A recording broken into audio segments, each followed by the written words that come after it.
Welcome to A Better HR Business, the podcast that looks at how HR consultants and HR tech firms grow their businesses and how they help their employers to get the best out of their people. Remember, for show notes and downloads, go to www.getmorehrclients.com/podcast. That's getmorehrclients.com/podcast. Okay, let's get started. Hello, welcome back to the show. Great to have you along. And I'm really looking forward to today's conversation with Victoria Iancu. Victoria and I have been working together for years. Victoria is an expert virtual assistant based in Romania, and she's helped me in my business, but also in client work across the world. And so I thought it'd be really useful for you today to learn about how you could potentially work with a virtual assistant. So before we get into it, Victoria, thank you very much for joining me today. Thank you for having me, Ben. We've worked together for years now in the administration, operations, and even creative side of the business, helping me and helping in clients, as I said. But let's start with, what services do you offer as a virtual assistant? Well, I managed to organize them in 3 categories, although sometimes they're not that strict, so you do a bit of everything. First of all, there should be administrative tasks.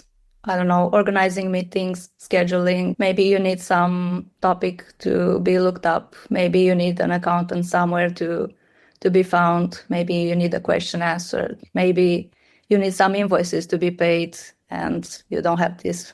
Maybe you need a document proofread or document to be organized. So that should be one. Second should be customer service. I have been doing this for many years.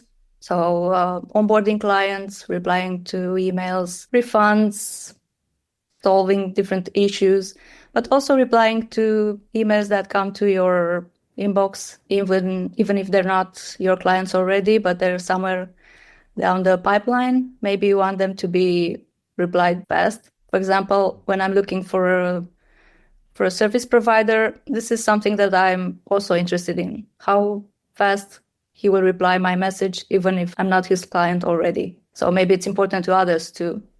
And third probably should be content management. Maybe you wrote something and you want it repurposed.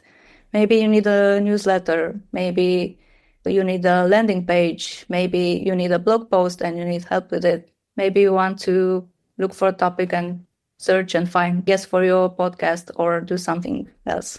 And for me, the value of working with a virtual assistant is that you play to your strengths. So whoever you are, whatever your business is, you're good at certain things and maybe not so strong in others, or you don't have the time to do everything. And so you can parcel off or segment off different things that you're not so good at and then work with someone like Victoria to be able to manage that and just keep those systems running and not be worried about have things fallen through the cracks or anything, because you know it's under control and taken care of and with good systems and processes. I know you work with companies in the HR space, but who is your ideal client and how do you help them? Well, they should be small businesses or solopreneur or people who started a business some time ago. Now they got some clients. They realize that they don't have time for anything like they used to do.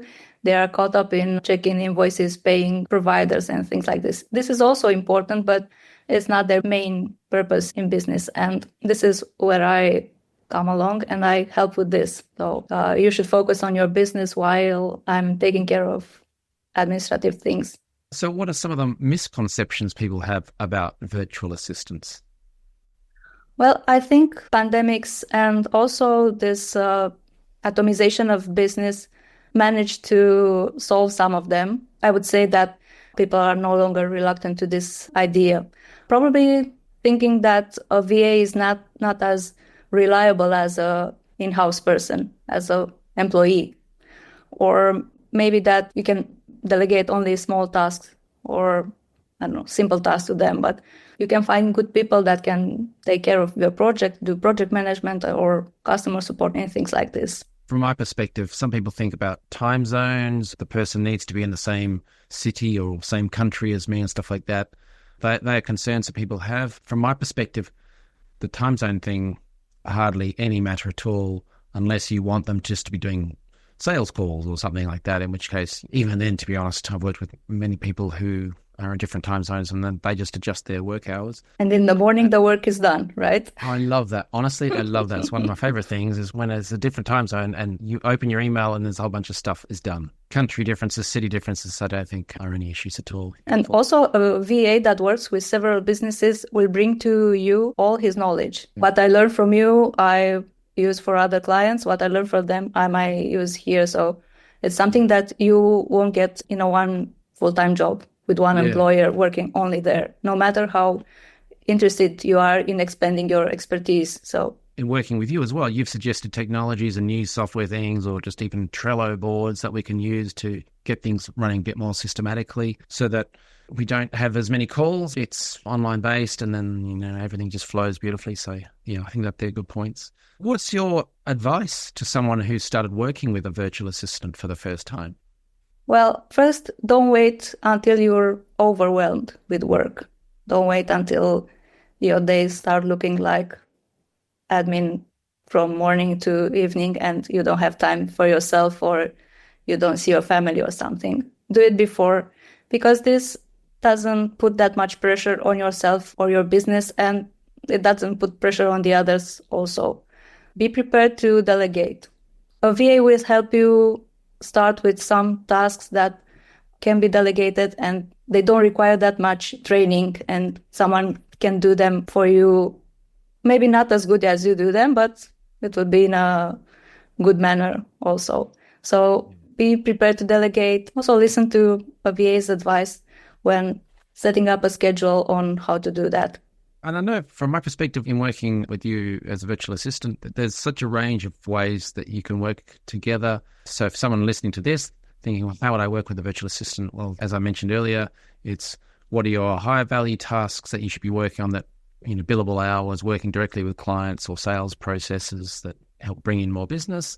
And then from there, it's working out how can you free up your time, or is there stuff you're not so good at? And then is that some sort of repeating process, or is it a creative thing or an administrative thing? And then segment those off and then just agree on a little process so that it's all clear and then you know how it's managed. In our case, we run it through a Trello board. So each new task has a card and we just slide it across when it's done. So it's all notified and stuff. But there's so many different ways you can do it, spreadsheets and email and some. But Yes. And once you set up a workflow, and from my point of view, when I understand how you run your business, what your expected outcome would be, then it would be easier for me also to work with you and provide what's expected. Yeah.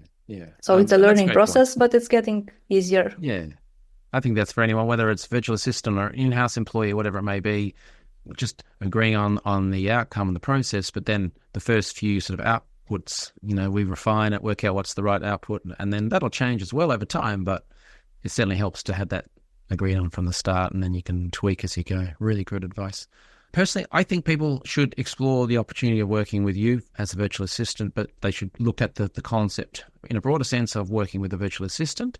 In your case, if someone's interested in working with you, what should people do if they want to learn more or connect or work with you? They can find me on LinkedIn. I'm Victoria Iancu. They can also check my website if they're interested. It's a short presentation, but they can reach out to me. It's jitloop.com, just in time loop. So if you're listening to this on the go, check the show notes, but it's www.jitloop, as in just in time loop.com. So a couple of things from my perspective. I think it's excellent working with a virtual assistant, and I've worked with many over my entire career. There can be great benefits, it can make your life easier, it can help you generate more revenue and give you more time back, whatever it is that you want. But also working specifically with Victoria over many years, we've had a great working relationship and it's helped me immensely. So I should say publicly here, thank you very much for all the help you've given me. Thank you so much also. Yeah. I also learned so much from you. So great stuff. So yeah, thank you very much. And again, it's www.jitloop.com. Victoria, thank you very much for your time today. I really appreciate it.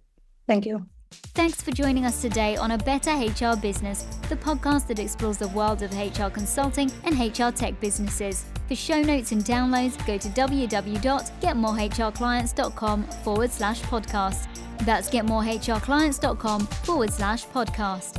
Remember to subscribe and share the show with any friends who are busy growing a HR business. Thanks, and see you next time.